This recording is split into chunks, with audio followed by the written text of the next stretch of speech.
నేను మీ doctor Bhavani Vijay, Sri Bhavani classical dance academy.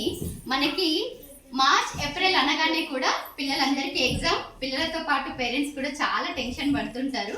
వీలైతే నేను చెప్పే చిన్నగా మీరు పాటించినట్టయితే చాలా హ్యాపీగా, మీకు తెలియని విషయం ఏం కాదు, కానీ పిల్లలందరికీ కూడా ఎగ్జామ్స్ వచ్చాయి అనగానే వాళ్ళని స్పోర్ట్స్కి కానీ, డాన్స్ క్లాసెస్కి కానీ, కరాటేకి కానీ, సంగీతంకి కానీ, సో ఎలాంటి యాక్టివిటీస్లో పార్టిసిపేట్ చేయకుండా, అంటే చదువు చాలా ముఖ్యం లైఫ్లో, కానీ ఈ వీక్ డేస్ ఇబ్బంది పెట్టకుండా హాఫ్ అన్ అవర్ 1 అవర్లో చాలా బ్రెయిన్ ఫ్రెష్ అవుతుంది. సో ఎలాంటి ఇబ్బందులు లేకుండా వాళ్ళ ఎగ్జామ్ చాలా చక్కగా రాస్తారు.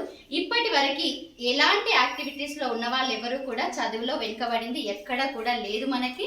కాబట్టి ఎక్కడికి వెళ్తే స్పోర్ట్స్ కనుక అక్కడికి పంపించండి. దీనివల్ల చాలా ఫ్రెష్ అవుతారు. వీలైతే వాళ్ళకు టైం సెట్ చేయండి.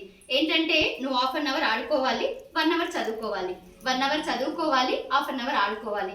అలా కనుక మీరు రూల్ పెట్టినట్టయితే పిల్లలు ఎంజాయ్ చేస్తూ చదువుతారు. వీలైతే తల్లిదండ్రులు లేదంటే మమ్మీ అందుబాటులో ఉంటే మమ్మీ, డాడీ అందుబాటులో ఉంటే డాడీ, సో బ్రదర్స్ సిస్టర్స్ అందరూ ఉంటారు. చక్కగా వాళ్ళని ప్రేమతో ఒక హాఫ్ అన్ అవర్ చదివిపిస్తే చాలు అని నేను అనుకుంటున్నాను. వీలైతే చక్కగా పిల్లలందరినీ కూడా ఎలాంటి కళలకి దూరం చేయకండి. Thank you so much.